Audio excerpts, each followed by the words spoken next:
Vamos a leerlo todos juntos. Dice la palabra de nuestro Dios. Después partieron del monte de Or, camino del Mar Rojo, para rodear la tierra de Edom, y se desanimó el pueblo por el camino. Y habló el pueblo contra Dios y contra Moisés: ¿por qué nos hiciste subir de Egipto para que muramos en este desierto? Pues no hay pan ni agua, y nuestra alma tiene fastidio de este pan tan liviano. Y Jehová envió entre el pueblo serpientes ardientes que mordían al pueblo, y murió mucho pueblo de Israel. Entonces el pueblo vino a Moisés y dijo: hemos pecado por haber hablado contra Jehová y contra ti. Ruega a Jehová que quite de nosotros estas serpientes. Y Moisés oró por el pueblo. Y Jehová dijo a Moisés: hazte una serpiente ardiente y ponla sobre una asta, y cualquiera que fuere mordido y mirare a ella, vivirá. Y Moisés hizo una serpiente de bronce y la puso sobre una asta, y cuando alguna serpiente mordía a alguno, miraba a la serpiente de bronce y vivía. Quiero por los próximos minutos predicar acerca de cómo tratar con el pecado, y no solamente tratar con el pecado, pero de tal manera que tengamos victoria. Y antes de orar, quisiera decirle algo que estoy recordando en este momento. Cuando el cristiano decide combatir contra el pecado, lo hace desde una posición de victoria, porque en Cristo somos más que vencedores. Pero quisiera hablarle en este pasaje, en lo que acabamos de leer, qué cosas necesitamos considerar, qué cosas necesitamos llevar a cabo precisamente para tratar con nuestro pecado. Bien, vamos a orar. Señor y buen Padre, te doy gracias por la vida que tú nos concedes. Te doy gracias, Padre, por esta bendita oportunidad, y como ruego, mi Señor, que tú hagas algo sobrenatural, milagroso, extraordinario, donde nadie aquí se pueda tomar el mérito, donde nadie te pueda a ti quitar la gloria que solo tú mereces. Mi Señor, yo me encomiendo en tus manos. Yo te ruego una vez más que el Espíritu Santo tome control de mi mente, mi corazón, de mis labios, que tu palabra sea expuesta con denuedo, con fervor, con gracia, y que en todo tú recibas la gloria, Padre. Te necesitamos. Gracias nuevamente por la bendita oportunidad de estar aquí en esta tarde. Gracias por Pastor Lupe, por el Pastor Mateo. Gracias por tu iglesia aquí en Tamazunchale. Recibe la gloria, y en todo nos ponemos en tus manos, pidiéndotelo todo en el precioso y dulce nombre de nuestro gran Salvador, nuestro Señor Jesucristo. Amén. Amén. Puede sentarse, hermano. Mire lo que dice Primero de Reyes. Ahí vamos a empezar a ver algunos pasajes de la Escritura. Primero de Reyes, capítulo 11, versículo 4, nos establece una diferencia que quiero hacer notar antes de entrar de lleno al mensaje. Dice: y cuando Salomón era ya viejo, sus mujeres inclinaron su corazón tras dioses ajenos, y su corazón no era perfecto con Jehová, su Dios, como el corazón de su padre David. Es interesante que aunque Salomón y David tuvieron que enfrentar el pecado, finalmente, a lo que nos dice aquí la Biblia, el corazón de David fue un corazón perfecto, a diferencia del corazón de Salomón, que era un corazón que no era perfecto. Ahora nada más déjeme decirle, perfecto viene, el significado no quiere decir que no se comete error, pero habla de algo completo, de algo maduro. Y creo, hermanos, que la razón por la cual David, a pesar de que batalló con el pecado, todavía terminó con un corazón perfecto delante de Dios, a diferencia de su hijo Salomón, fue porque David supo tratar con su pecado. David supo enfrentar su pecado de la manera correcta. Y bueno, el testimonio lo encontramos en el Salmo 51. Pero en esta ocasión, hermanos, nos vamos a centrar en lo que la Biblia nos enseña aquí en Números 21. Vamos a tomar como base esta porción de la Escritura, el versículo 4 al 9, y vamos a ver algunas cosas que la Biblia nos dice, nos enseña, y que por la gracia de Dios no solamente seamos oidores, pero hacedores de su palabra. Mire, el deseo de Dios es que cuando se exponga su palabra, no solamente halague el intelecto, no solamente recibamos información, sino que a través de que por la gracia de Dios pongamos por obra y por práctica su palabra, en esa manera recibamos su bendición, que haya cambios en nuestras vidas, que al poner por obra y al poner en práctica lo que la Biblia nos enseña, esto haga la diferencia en nuestras vidas. En primer lugar, mire lo que dice Números 21, 4 y 5. Después partieron del monte de Or, camino del Mar Rojo, para rodear la tierra de Edom, y dice la Biblia, y se desanimó el pueblo por el camino. Y habló el pueblo contra Dios y contra Moisés. ¿Por qué nos hiciste subir de Egipto para que muramos en este desierto? Pues no hay pan ni agua, y nuestra alma tiene fastidio de este pan tan liviano. Aquí vemos al pueblo desanimado, al pueblo murmurando, al pueblo quejándose, al pueblo expresando su fastidio. Y la primera cosa que quiero decirle es que usted y yo necesitamos reconocer y entender que mientras estamos en esta vida vamos a batallar con el pecado. Yo sé que hay falsa enseñanza, hay falsa doctrina que luego pretende enseñar o pretende decir que podemos lograr vivir sin pecado. Eso no es verdad. Recuerde esto, Dios perdona nuestro pecado, pero no nos quita nuestra condición de pecadores.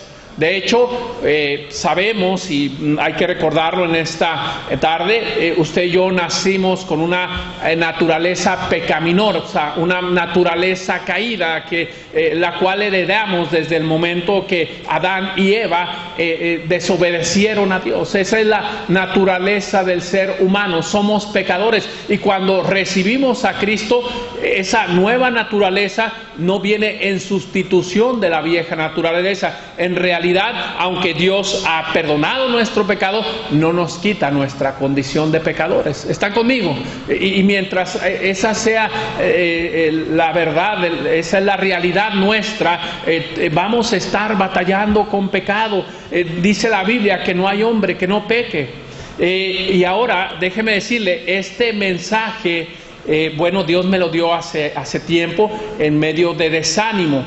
Y sí, por causa del pecado en mi propia vida y en la vida de otros.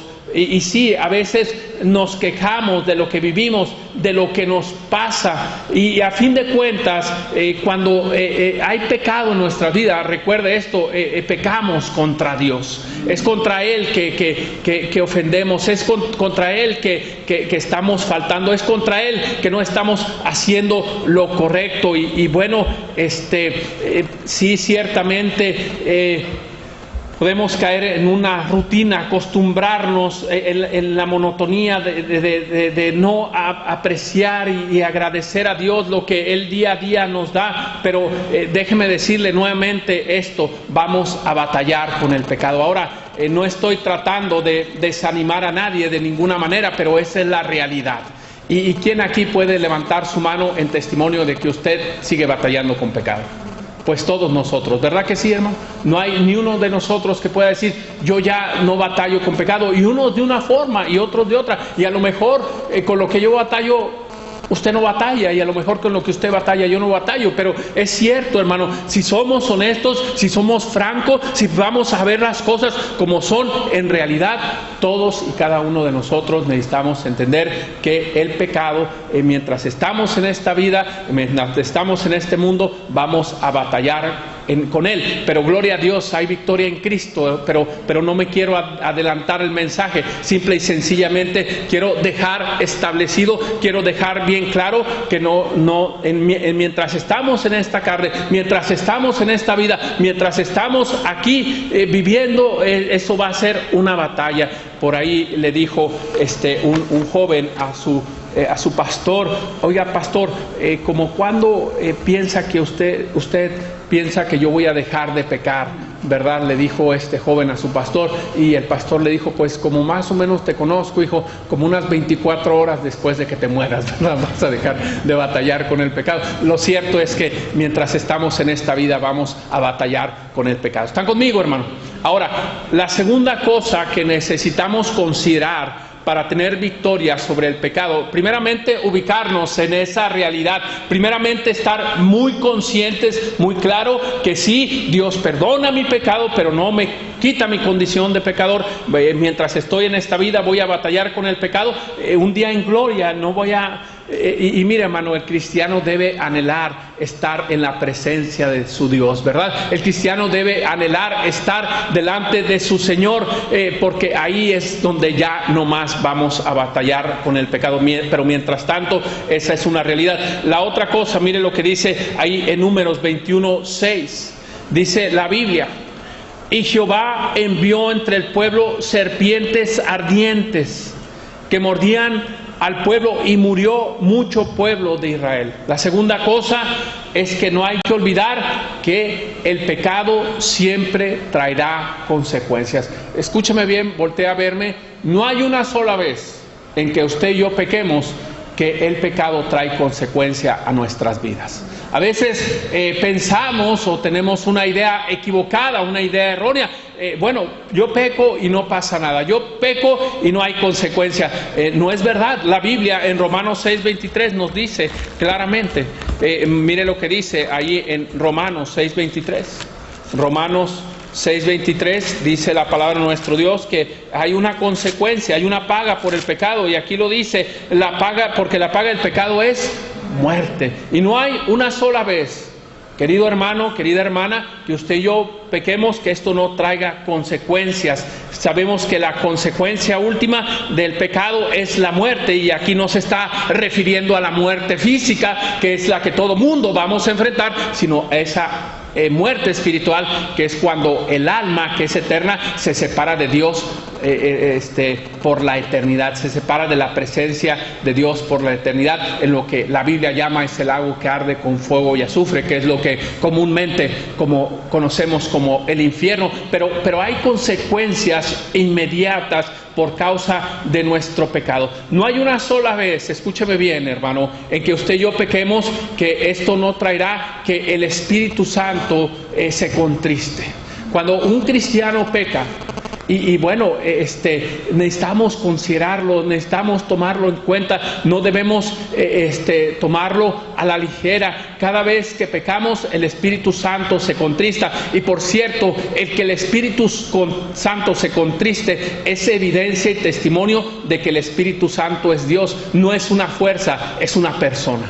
Porque solamente una persona puede contristarse, entristecerse, y eso es lo que pasa. Cada vez que pecamos, hermano, hay consecuencias, y una de esas es que el Espíritu Santo se pone triste, el Espíritu Santo se contrista, y nosotros apagamos, ignoramos al Espíritu Santo, y esto es importante recordarlo, ya que a veces pensamos que no es así. A veces entretenemos la idea equivocada, la idea errónea de que puedo pecar y no hay consecuencias. Siempre habrá consecuencia. Mire lo que dice el Salmo 51:12. Aún para David, hermano, usted sabe que ese hombre, el cual a testimonio de la palabra de Dios era un hombre conforme al corazón de Dios, bueno, hermano, adulteró, tomó a la mujer de uno de sus valientes, de Urías Eteo, y tristemente esto trajo sus consecuencias. Pero mire lo que dice el Salmo 51:12, dice la Escritura: vuélveme el gozo ¿de qué? De tu salvación. Sí, el cristiano, el Hijo de Dios, no es como consecuencia que pierde la salvación. Además, déjeme decirle algo: una vez salvo, siempre salvo. Una persona que ha recibido a Cristo, una persona que ha aceptado a Cristo como su único y suficiente Salvador, dice que el tal tiene vida eterna y no perecerá jamás, ni nadie le arrebatará de su mano, ¿verdad? Dice la Biblia: yo y el Padre uno somos. Pero sí, se pierde cuando pecamos, hermano. La consecuencia del pecado es que la paga del pecado es muerte. Estaremos contristando, apagando, ignorando al Espíritu Santo. Perderemos el gozo de la salvación. Y alguien pudiera decir: bueno, eso no es tan importante. La verdad es esta, hermano. Dice la Biblia que el gozo de Jehová es nuestra fuerza. Un cristiano que pierde el gozo de su salvación perderá su fortaleza, perderá su ánimo, perderá su gozo, hermano querido. Y sí, perdemos comunión con Dios, comunión con Dios.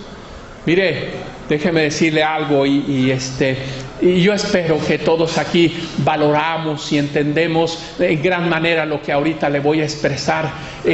Creo yo, hermano, estoy convencido, usted y yo seguramente sabemos de cuando el Señor Jesucristo oró en Getsemaní y su sudor era como grandes gotas de sangre. Recuerda eso, hermano, y diciéndole él a Dios: Señor, si puedes, pasa de mí esta copa, pero no mi voluntad, sino tu voluntad.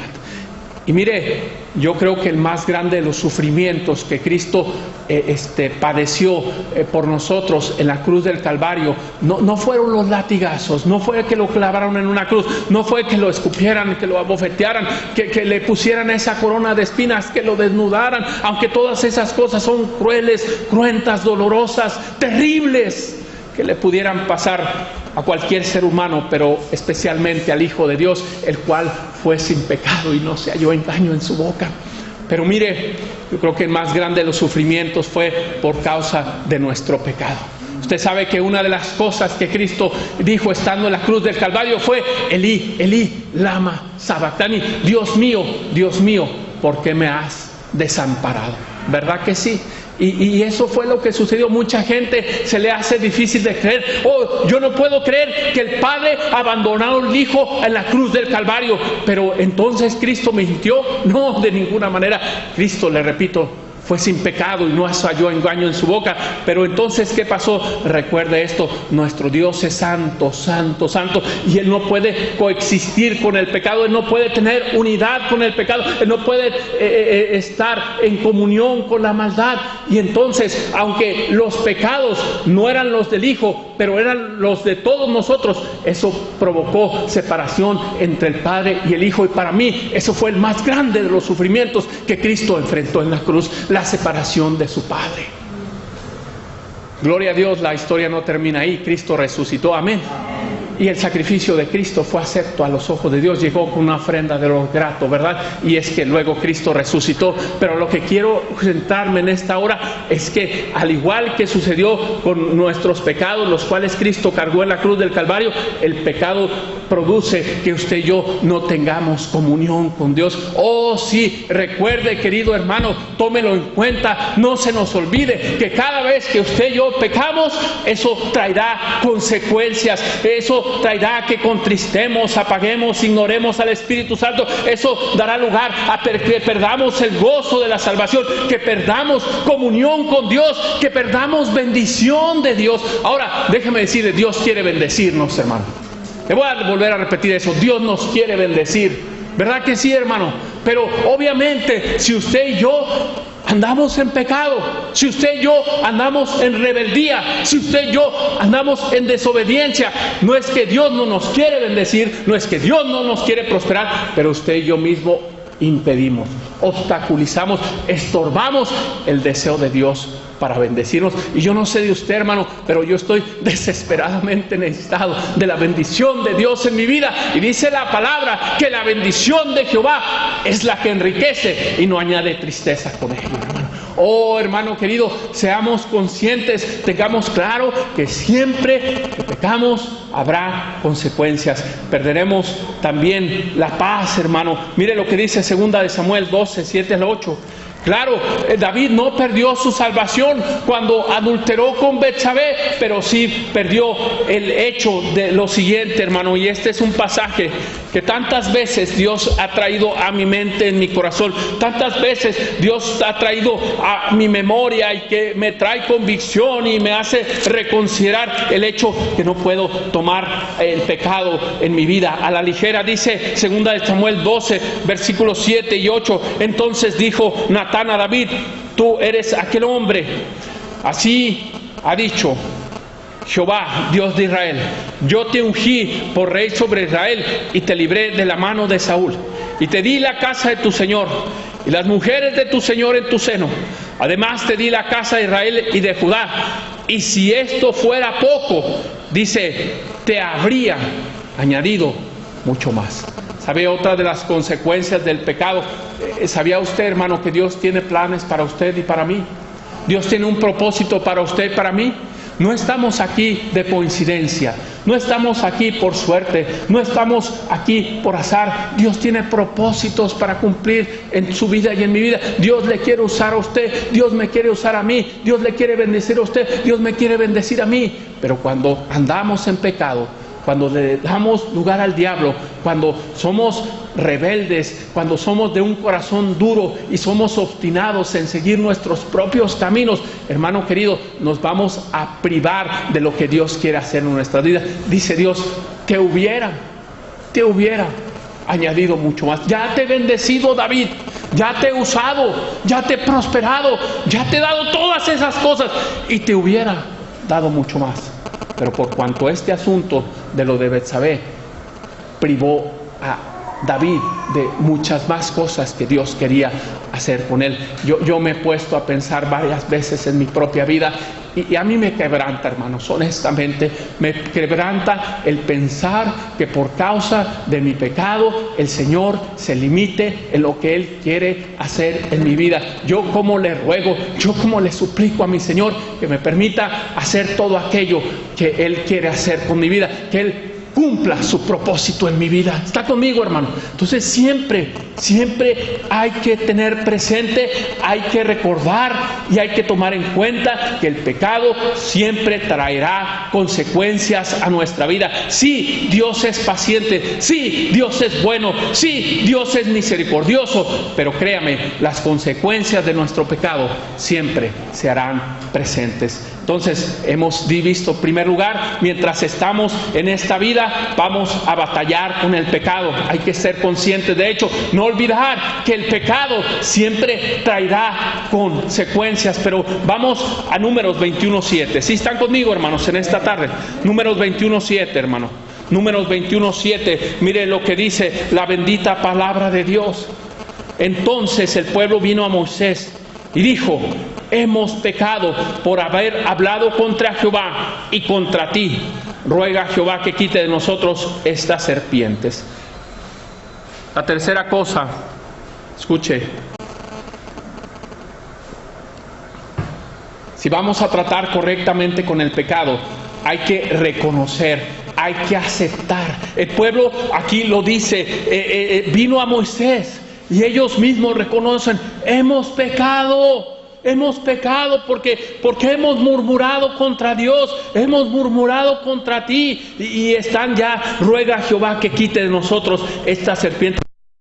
Que las consecuencias de nuestro pecado, Dios nos tenga misericordia. Entonces, mire, la tercera cosa, hay que reconocer, hay que aceptar, hay que confesar pecado. Mire lo que sí dice 1 Juan 1:9. Vamos a ir rapidito, vamos a ir a 1 de Juan. Oh, hermano querido, qué importante es el confesar pecado. Y necesitamos entender, hermano, a veces nos centramos en la idea de pensar que el tiempo de oración es nada más pedirle al Señor. No, el tiempo de oración es mucho más que pedirle al Señor. ¿Verdad que sí, hermano? El tiempo de oración es un tiempo de alabanza, es un tiempo de intercesión, pero también es un tiempo de confesión. hermano. Y miren lo que dice 1 Juan 1:9. Dice, si confesamos nuestros pecados, Él es fiel y justo para perdonar nuestros pecados y limpiarnos de toda maldad. Hermano, debe ser algo que constantemente, continuamente, el cristiano lo haga. Ahora, no por ser constante y continuo debe ser algo frívolo, debe ser algo superficial. No, hermano, debe ser algo que valoremos en gran manera.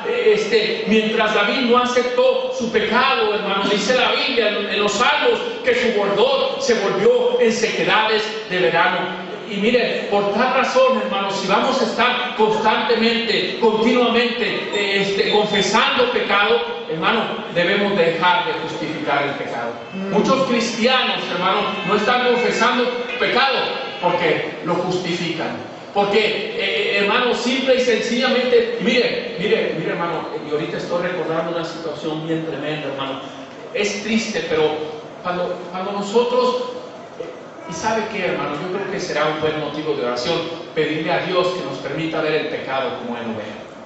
Si me escucharon lo que les acabo de decir, hermano, nuestro problema muchas veces, mire, nada más con lo que le voy a decir, muchas veces usted y yo estamos tratando incorrectamente con nuestro pecado, porque simple y sencillamente no lo estamos viendo como Dios lo ve. Lo vemos a nuestra conveniencia, lo vemos en una manera muy fuera de lugar, contraria a lo que la Escritura nos enseña.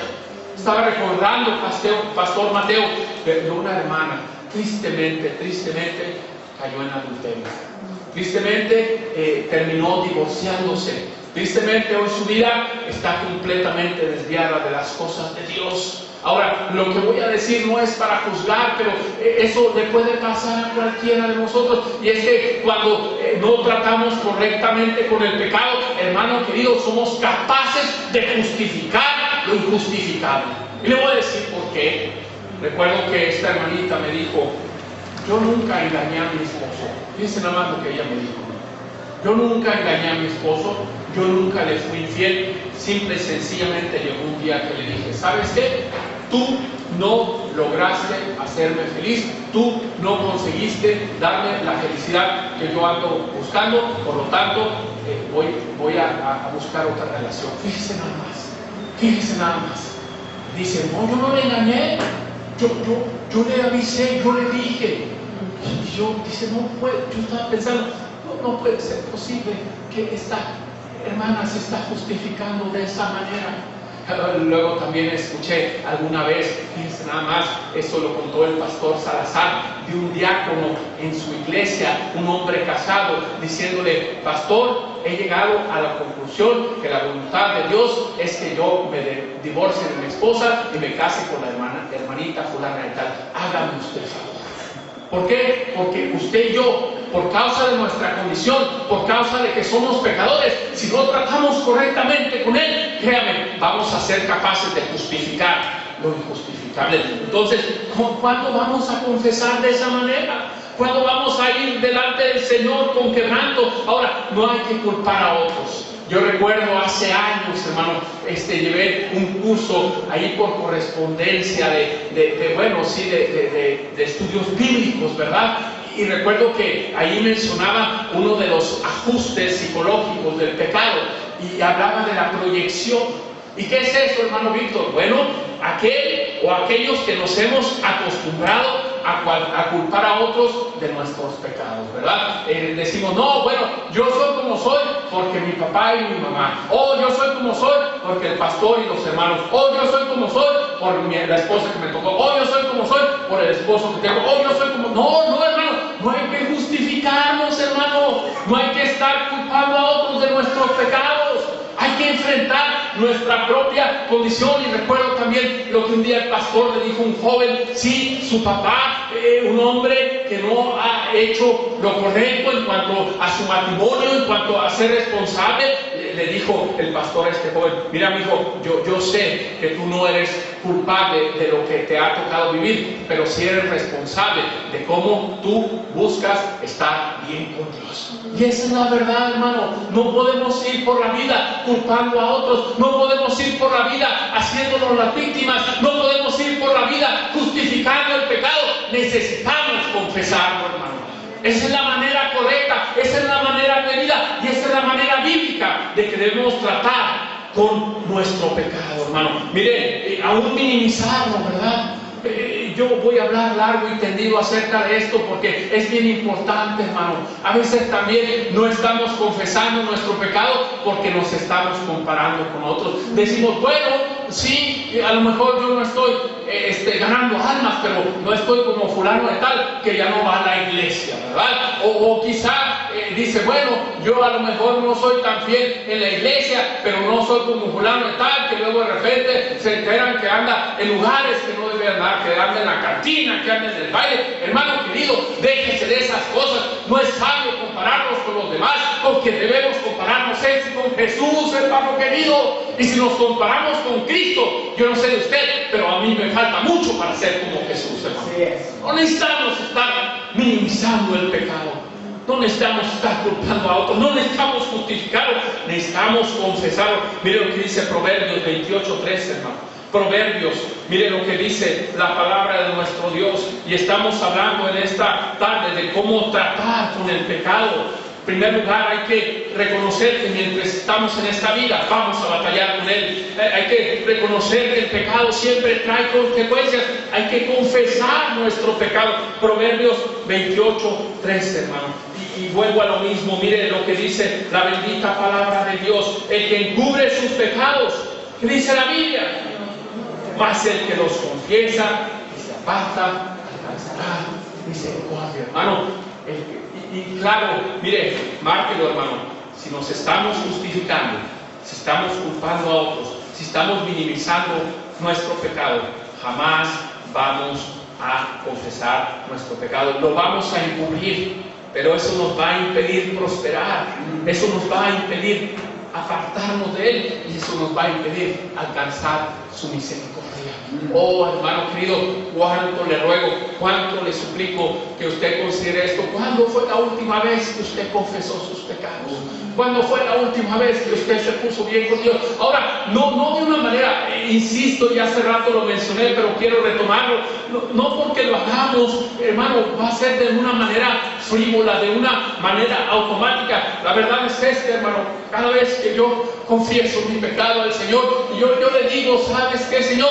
Límpiame, lávame con la preciosa sangre de Cristo. Viene a mi mente lo que dice ese precioso himno acerca de la sangre de Jesús, que dice, ese raudal que limpia todo mal, solo de Jesús la sangre. Y ¿sabe qué? Me quebranta mi corazón el decirle, ay Señor, gracias por la sangre de Cristo. Ay Señor, gracias porque tu sangre es eficaz. Gracias Señor, porque hay esa promesa que su sangre lo limpia de toda maldad. Y no hay ocasión, escúchame bien, hermano, presten atención, no hay ocasión en que usted y yo confesemos pecado que Dios no nos perdone. Siempre nos va a perdonar. No crea la mentira del diablo, no crea la mentira de la carne de este mundo, no la crea de que, oh, ¿cómo Dios te va a perdonar eso? Oh, Dios eso no lo va a perdonar. Claro que sí, cada vez que vamos al trono de la gracia, Dios nos va a perdonar y nos va a dar la bendita oportunidad de restablecer nuestra comunión con Él por causa de Cristo, hermano, y su sangre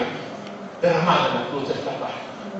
Porque si el que nos pide perdonar 70 veces 7 quiere que demos un perdón ilimitado, seguramente cada vez que confesemos nuestros pecados, Él será fiel y justo para perdonarnos y limpiarnos de toda maldad. ¿Verdad que sí, hermanos?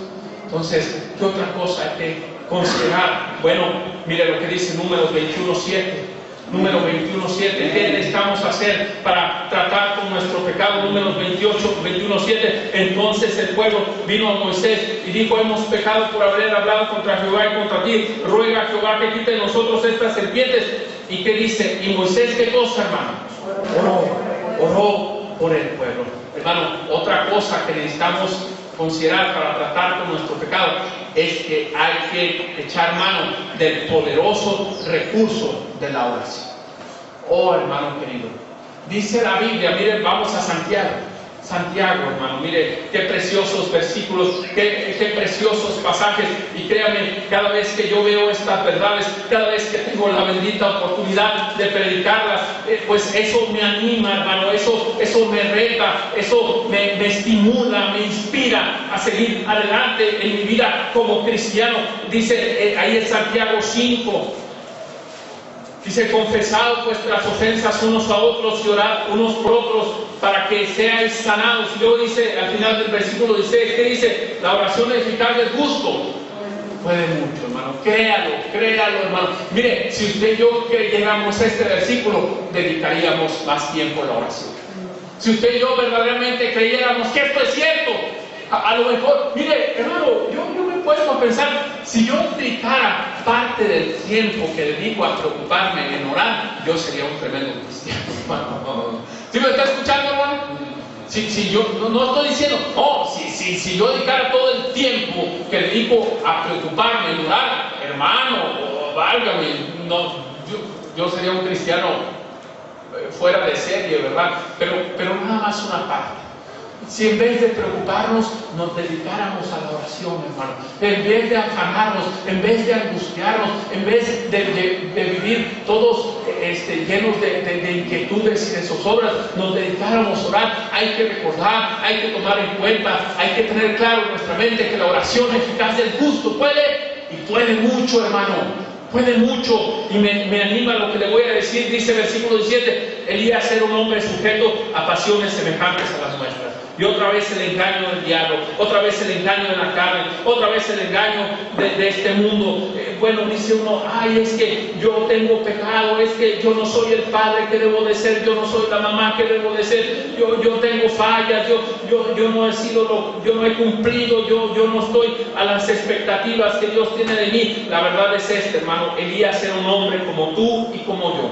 Un hombre con errores, un hombre con fallas, un hombre que seguramente se equivocó, pasiones semejantes a las nuestras, pero dice la Biblia que oró fervientemente para que no lloviese, y no llovió sobre la tierra por 3 años y 6 meses, y otra vez oró, y el cielo dio lluvia, y la tierra produjo sus frutos. Hermano querido, aunque no somos lo que debemos de ser, aunque hemos fallado, aunque hemos sido infieles, aunque hemos fracasado en ciertas cosas, todavía seamos cristianos fervientes en la oración, y ciertamente Dios va a hacer cosas grandes, especialmente en cuanto al pecado. Hermano querido, no se canse de hacer bien, no se canse de clamarle al Señor por esa área en su vida, por ese asunto, por ese pendiente, por esa situación. Clame a Él, hermano. Si vamos a tratar correctamente con el pecado, necesitamos echar mano del recurso de la oración, ¿Están conmigo, hermanos? Entonces ya hablamos de esto, hermano. Para tratar correctamente con el pecado, hay que entender que mientras estamos en esta vida vamos a batallar con él. Hay que recordar que el pecado siempre traerá consecuencias. Hay que reconocer y aceptar, confesar nuestro pecado. Hay que echar mano de la oración. Pero miren lo que dice Números 21, del 8 al 9. ¿Sí están conmigo, hermano? Números 28, hermano. Números 21, perdón, hermana, gracias. Números 21, 8 y 9. Dice la Biblia: Jehová dijo a Moisés, dice nada más: hazte una serpiente ardiente y ponla sobre una asta, y cualquiera que fuere mordido y mirare a ella, ¿qué dice? Vivirá. Dice: Moisés hizo una serpiente de bronce y la puso sobre un asta, y cuando alguna serpiente mordía a alguno, miraba a la serpiente del bronce y vivía. Otra cosa, hermano, en cuanto a tratar correctamente con nuestro pecado, ¿sabe qué? Hay que ser obedientes. Ahora, fíjese bien, hermano, fíjese bien. El pueblo quería que las serpientes fueran quitadas de ellos, ¿verdad que sí, hermano? Era lo que el pueblo le pidió a Moisés. ¿Sabe qué? Dile a Dios que le quite las serpientes. Pero una pregunta: ¿Dios quitó las serpientes? No, hermano. Pero sí dio un remedio y una solución. Amén. Y ese remedio y esa solución tenía que ver con que Moisés fuera obediente. Ahora, mire, Moisés pudo haberse puesto sabio y en propia opinión. ¿Cómo que una serpiente ardiente y luego que la voy a poner? sobre hasta suena como ilógico, ¿verdad? Hasta como que suena como fuera de lugar, hasta sonaría para alguien así como que una burla. Está conmigo, hermano. Pero ¿sabe qué? Moisés no se puso a discutir con Dios. Moisés fue obediente a Dios, hermano querido. Y creo que en este asunto del pecado, a usted y a mí, lo que luego nos hace falta es ser obedientes. Por ilógico que esto nos parezca. Por ejemplo, hermano, usted sabe que Dios quiere que el cristiano diezme, ¿verdad? Y ofrenda. Y alguien pudiera decir, bueno, es que yo gano tan poquito, es que yo no gano lo suficiente y todavía voy a diezmar y todavía voy a ofrendar. Pues eso es ilógico, eso es irrazonable, eso en vez de ser algo que creo que va a traer bien, me va a meter más en problemas. El asunto, hermano querido, es que hay que obedecer a Dios, y Dios va a hacer lo milagroso, y Dios va a hacer lo sobrenatural, y Dios va a hacer lo imposible. Solamente quiere nuestra obediencia, solamente quiere que confiemos en Él, solamente quiere que dependamos completa y absolutamente en lo que Él nos dice, hermano.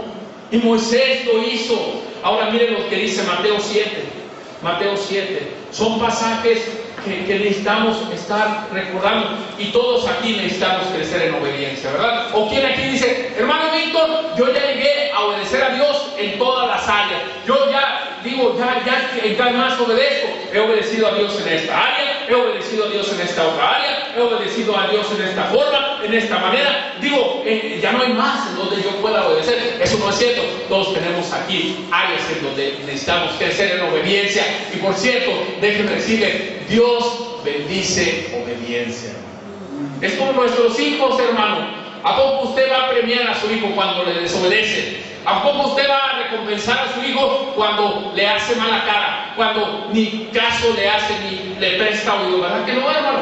Igualmente, hermano, nuestro Dios está esperando de ti y de mí obediencia a su palabra, obediencia a lo que Él nos dice en la Escritura. Dice Mateo 7, versículo 24 al 29. Cualquiera pues que me oye estas palabras y las tiene, hermano, las hace. ¿Sí están ahí en Mateo 7, 24, hermano? Cualquiera pues que me oye esas palabras y las que le compararé a un hombre prudente que edificó su casa sobre la roca. Se dio lluvia y vinieron ríos y soplaron vientos y golpearon contra aquella casa y no cayó porque estaba fundada sobre la roca. Ahora yo sé que la roca es un tipo de Cristo, amén, pero aquí está refiriéndose a la obediencia, a poner en práctica, a obedecer su palabra. Pero cualquiera que me oye estas palabras y no las hace, le compararé a un hombre insensato que edificó su casa sobre la arena, y descendió lluvia y vinieron ríos y soplaron vientos y dieron con ímpetu contra aquella casa y cayó, y fue grande su ruina. Mire, hermano, muchas veces nuestra vida se vuelve una ruina simple y sencillamente porque usted y yo no estamos obedeciendo. Usted y yo estamos yendo por nuestra propia cuenta. Usted y yo estamos siendo sabios en nuestra propia opinión. Y decimos, bueno, eso es lo que Dios dice en su palabra, pero creo que lo que yo estoy pensando es mejor. Creo que lo que yo he decidido está por encima de lo que la Biblia enseña. Y aunque no lo pensáramos, al hacerlo, al hacer las cosas sin tomar en cuenta a Dios, es exactamente nuestra postura. Y hermano, Dios quiere que seamos obedientes. Otra vez, por ilógico que esto parezca, por irracional que esto parezca. Por cierto, he estado animando a cada uno de ustedes, y es que, mire, es cierto, hermano. Yo recuerdo hace años, y creo que este ejemplo es bueno para lo que estoy tratando de dar a entender en cuanto a tratar con nuestro pecado. Fui con mi tío Filo. Él ya está con el Señor. Y le fui a hablar a mi tío Filo acerca del bautismo. Y le dije, oiga, tío, ¿usted ya se bautizó? Y me dijo, no, mi hijo, todavía no me he bautizado. Y le dije, ¿y eso, tío? Dice, mira, mi hijo, hay 2, 3 cosas en mi vida que yo necesito cambiar antes de tomar ese paso de obediencia. Antes de bautizarme, no me dijo antes de dar ese paso de obediencia, no fue así. Dice, yo necesito arreglar 2, 3 cosas en mi vida para luego entonces poder bautizarme. Y yo le dije, mira, tío, no es así como funciona. La verdad es que tú necesitas obedecer a Dios en el bautismo. Mismo Cristo se bautizó, ¿verdad que sí, hermano? Él nos da ejemplo de obediencia. Amén. Y necesitamos seguir las pisadas del Maestro, hermano. Y le dije, mira, tío, si tú primeramente decides obedecer a Dios en cuanto al bautismo, Dios te va a dar la gracia que tú necesitas para poder corregir esas cosas en tu vida. Y me dijo mi tío, entonces es así como son las cosas. Digo, sí, tío, porque Dios bendice obediencia. Y mire, él no se estaba dejando guiar por el principio de la palabra de Dios, se estaba dejando guiar por su lógica, se estaba dejando guiar por sus pensamientos, se estaba dejando guiar por su corazón. Y a propósito, hermano, dice la Biblia que nuestro corazón es engañoso y perverso. ¿Quién lo conocerá? Antes de dejarnos guiar por nuestro corazón, debemos dejarnos guiar por la bendita palabra de Dios y ser obedientes. Mire lo que dice Deuteronomio 11. Deuteronomio 11, hermano.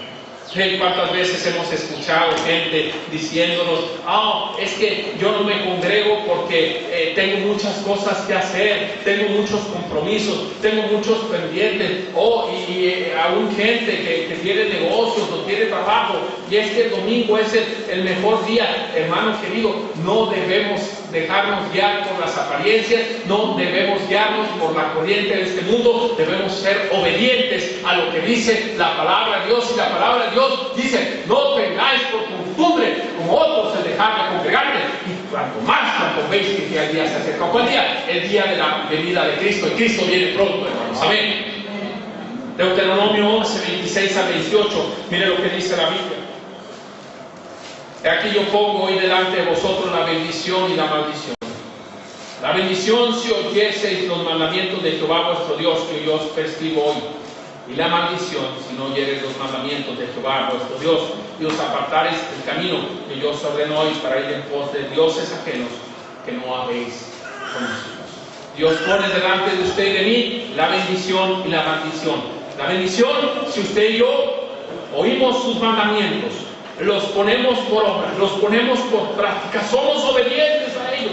Pero también la maldición si no oímos los mandamientos y nos apartamos del camino y vamos en pos de otras cosas, ¿verdad que sí, hermano? Entonces, si vamos a tratar correctamente con el pecado, hay que ser obedientes. Y finalmente, y no menos importante, ¿está conmigo, hermano? Números 21, mire lo que dice la Biblia. Números 21. La verdad es que, déjeme decirle algo, hermanos, y ya estoy por concluir. Yo le he pedido a Dios que me dé gracia, que me dé sabiduría en este tiempo, en esta conferencia, y Dios ha traído a mi memoria el hecho de estar en todo asunto, en toda prédica, en toda enseñanza, magnificando el nombre de Jesús. Porque de eso se trata, hermano, de poner por alto la persona y la obra de Cristo. Y si ustedes recuerdan, en el primer mensaje así lo hicimos, porque concluye en que tenemos la constante, la continua esperanza en Jesús, ¿verdad? Y el día de ayer también volvimos a lo mismo, cuando hablamos acerca de no ser tibios. Finalmente hay que prestar atención a que Cristo está a la puerta llamando, y si le oímos, entrará con nosotros, cenará con nosotros y nosotros con él, ¿verdad que sí?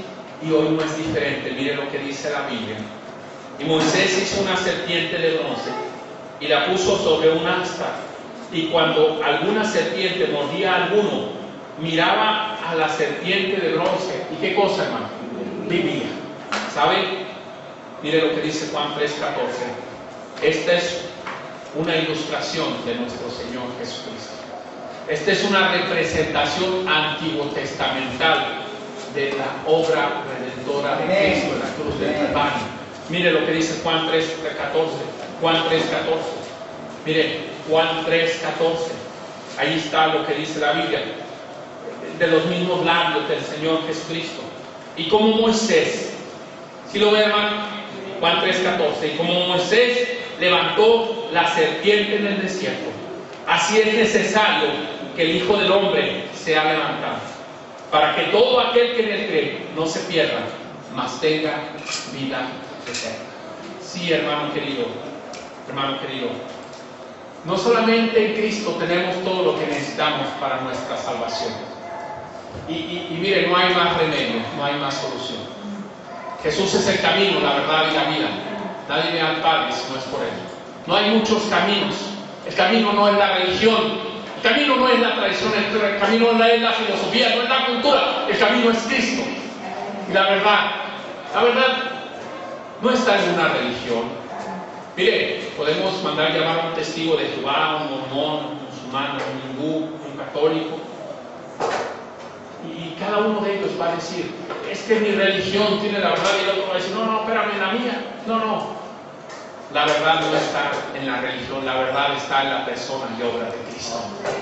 Es el camino, la verdad y la vida. Y la única manera, Él se lo dijo a Marta, la hermana de Lázaro. Él dijo, yo soy la resurrección y la vida, y el que cree en mí, aunque esté muerto, vivirá. Jesús es el camino, la verdad, la vida. Nadie va al Padre si no es por Él. Y no solamente para la salvación, pero para tratar con el pecado. En Cristo tenemos todo lo necesario. Su amor, recordemos su amor. Dios muestra su amor para con nosotros, en que siendo aún pecadores, Cristo murió por nosotros. ¿Está conmigo, hermano?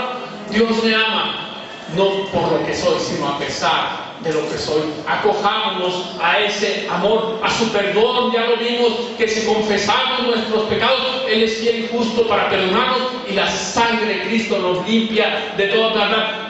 Acogernos a su misericordia. Oh, hermanos queridos, es por sus misericordias que no hemos sido consumidos, porque nunca decayeron sus misericordias. Nuevas son cada mañana, y grande es su fidelidad. Oh, hermano, me encanta pensar en eso, hermano, la misericordia de Dios. Recuerdo cuando David fue puesto en tomar una decisión acerca de haber censado al pueblo y pecado en esa manera. El profeta le dijo, ¿qué escoges? Y él finalmente dice, escojo caer en manos de Jehová, porque sus misericordias son muchas en extremo. Eso es nuestro Dios, hermano. Y claro que en cuanto al pecado, claro en cuanto a que hemos fallado, claro que en cuanto a que no somos lo que debemos de ser, en Cristo es suficiente, hermano. Su fortaleza, su gracia, porque por gracia son salvos por medio de la fe. Y esto no de nosotros, pues el don de Dios, no por obras, para que nadie se gloríe, por su gracia, hermano. Y Él nos da gracia sobre gracia, ¿verdad que sí, hermano? Y donde abundó el pecado, sobreabundó la gracia de Dios. Ahora, no para seguir pecando, no, mi hermano, no para seguir en nuestra maldad, no para seguir en nuestra rebeldía, sino para rendir nuestras vidas a cumplir el propósito que Él tiene para nosotros. Amén, hermano. Eso se trata, hermano, aprovechar su gracia, su ánimo, su poder, su fortaleza. Hebreos 11, hermano, Hebreos 11. Hebreos 11, hermano. Si están aquí, hermanos. Hebreos 11. Oh, hermano querido, en Cristo tenemos todo lo que necesitamos para seguir adelante. Y especialmente tocante, sí, a la salvación, pero a tratar correctamente con nuestro pecado. Déjeme nada más decirle, hermano, ¿sabía usted que yo no puedo hacer nada para que Dios me deje de amar? Y usted tampoco puede hacer nada para que Dios le deje de amar, para que siga extendiendo su gracia, su favor, su misericordia, su bondad con usted y para mí. Por eso dice la Biblia, por lo cual estoy seguro de que ni lo alto, ni lo presente, ni lo porvenir, vamos a leerlo, ¿no? Para disfrutando, hermano. ¿Está conmigo? Romanos 8, perdón, hermano, perdón. Romanos 8, discúlpenme, hermano. Dice, por lo cual estoy seguro de que ni la muerte, Romanos 8:38, ni la vida, ni ángeles, ni principados, ni potestades, ni lo presente, ni lo porvenir, ni lo alto, ni lo profundo, ni ninguna otra cosa creada, dice, nos podrá, ¿qué cosa? Separar del amor de Dios, que es en Cristo Jesús, Señor nuestro. Hermano, nada nos puede separar de ese amor. En Cristo tenemos todo lo que necesitamos para tratar correctamente con nuestro pecado. Finalmente, Hebreos 11, hermanos. Hebreos 11. Ya estamos por terminar, hermano, y agradezco a Dios porque han estado ustedes muy atentos, hermano, han estado ustedes muy perceptivos, y yo agradezco esto, hermano. y sé que es Dios y la honra y la gloria se la doy a Él, pero también agradezco por la vida de todos y cada uno de ustedes. Hebreos 11 dice la palabra de nuestro Dios, 11:27, hablando de la fe de Moisés. Hebreos 11:27 dice, por la fe, hablando de Moisés, dejó Egipto no temiendo la ira del rey, porque se sostuvo, ¿qué cosa, hermano? ¿Moviendo a quién? El invisible. Con eso en mente, mire lo que dice Hebreos 12:1 y 2. Por tanto, ¿me ayudan a leerlo todos juntos? Hebreos 12:1 y 2. Por tanto, nosotros también, teniendo alrededor nuestro tan grande nube de testigos, despojémonos de todo peso y del pecado que nos asedia, y corramos con paciencia la carrera que tenemos por delante, puestos los ojos en Jesús, el autor y consumador de la fe, el cual por el gozo puesto delante de él sufrió la cruz, menospreciando lo propio, y se sentó a la diestra del trono de Dios. Hermano, ¿cómo tratar con el pecado? Bueno, hermano, recuerden, en esta vida vamos a batallar con él. Hay que recordar que siempre el pecado traerá consecuencias. Hay que confesar nuestro pecado, hay que echar mano de la oración, hay que ser obedientes. Finalmente, no debemos quitar nuestra mirada de Jesús. En Él tenemos todo lo que necesitamos para tratar correctamente con nuestro pecado. ¿Están conmigo, hermanos? Dios nos dé la gracia de que así sea. Vamos a orar. Señor y buen Padre, te doy gracias por la oportunidad de poder predicar tu palabra en esta hora. Ciertamente yo me he gozado en estas verdades. Yo me he deleitado en meditar y en exponer, predicar tu palabra. Y así como ha sido de bendición para mí estar detrás de este púlpito, ruego con todo mi corazón que así haya sido de bendición para cada uno de mis hermanos. Quiero comenzar con la misma invitación que hemos estado teniendo en estos servicios y que sé que igualmente en cada servicio. Pero habrá alguien aquí que no tiene la seguridad de la salvación, que no tiene la seguridad de la vida eterna. Ya dijimos que así como la serpiente fue levantada en el desierto, así fue necesario que el Hijo del Hombre fuera levantado allí en la cruz del Calvario, para que todos aquellos que miren su obra redentora en la cruz puedan ser salvos, puedan tener vida y vida eterna. Habrá alguien aquí que no tiene la seguridad de la salvación, usted no tiene la certeza de que el día que usted muera su alma va al cielo. Debemos mostrarle con la Biblia cómo usted puede tener esa certeza. Necesario entender nuestra condición de pecadores, saber que nuestro pecado nos condena, pero gloria al Señor, creemos en Cristo, nos da la salvación, perdón del pecado y la vida eterna, como un regalo, porque la paga del pecado es muerte, mas la dádiva del regalo de Dios es vida eterna en Cristo Jesús, Señor nuestro. Habrá alguien aquí que necesita recibir a Cristo, que necesita aceptar a Jesús. Usted no tiene la seguridad de la vida eterna. Habrá alguien aquí. Habrá alguien aquí que diga, yo necesito obedecer a Dios en el bautismo. Yo ya soy salvo, yo ya tengo la certeza de la vida eterna, yo ya tengo una referencia en el tiempo donde acepté a Jesús, donde hice esa profesión de fe, donde yo me aseguré de que Él está en mi mente, en mi corazón, y que tengo la certeza de que por esta causa el día que muera mi alma va al cielo. Pero yo no me he bautizado, yo necesito dar ese paso de obediencia. ¿Habrá alguien aquí que necesita bautizarse? Queremos orar por usted. De hecho, el pastor Mateo, el pastor Lupe están planeando un tiempo para ir al río a bautizar. No desaproveche esa bendita oportunidad de obedecer al Señor, porque no más tarde, repito, Dios bendice obediencia. ¿Habrá alguien aquí?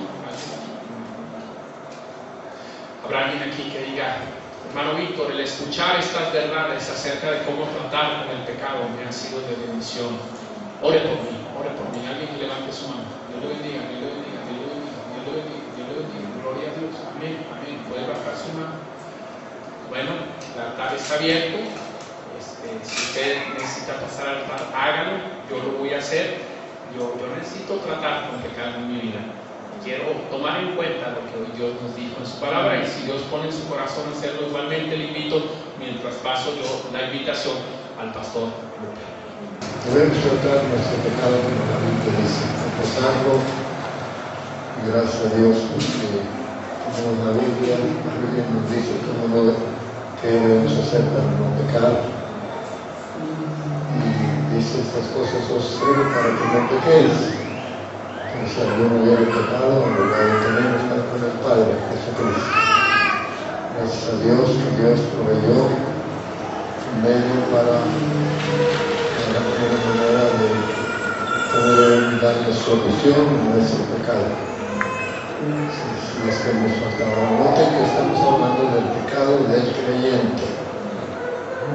Porque el pecado de la persona que todavía no sabe si es salvo, usted lo que necesita es mirar a Cristo como su único Salvador. Es lo mismo en Juan 3. La ilustración que Dios nos dejó en número 21 es para ilustrar la obra de Cristo en el Calvario. Y ahora en Cristo pues hay salvación. Y aunque solamente en Él hay salvación, pues para que todo aquel que en Él cree no se pierda, hasta la vida eterna. Como quisiéramos que cada uno vea su grande necesidad. Si hubiese alguien aquí que todavía estamos insistiendo, pues alguien no puede decir, si Cristo viniera hoy, yo creo que yo me quedaría, porque yo no he orado a Cristo para que sea mi Salvador.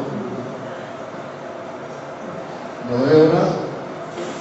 No le busque por dónde encontrar la salvación. La salvación solamente está en Cristo.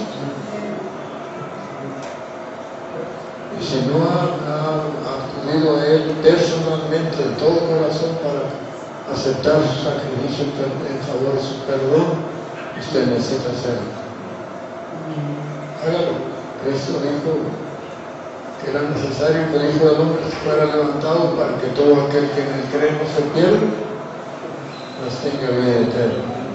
Qué sencillo, qué maravilla. Gracias a Dios. Que Dios nos ayude, hermanos, a tratar nuestro pecado después de ser salvos como la palabra de Dios nos enseña. Y si alguien no tiene Cristo, pues venga al Señor, levantando su vista espiritual para confiar en el Salvador. Vamos a orar. Nuestro Dios y Padre nuestro, gracias te damos por estos hermosos pasajes de tu palabra que nos indican, nos orientan y cómo tratar nuestros pecados, nuestros errores y pecados que cometemos. Gracias, Señor, porque la sangre de Jesucristo nos limpia de todo pecado cuando hacemos confesión sincera. Gracias, Señor. Y una vez más rogamos que si alguien todavía no puede decir que es algo, que recuerde que tu palabra enseña que solo en Cristo hay salvación y que no hay más. Como Pedro dijo, en ningún otro hay salvación. Nuestro Dios, queremos que bendigas esta palabra tuya en las mentes, corazones de las personas aquí. Lo suplicamos en el dulce nombre de Cristo, nuestro Salvador. Amén.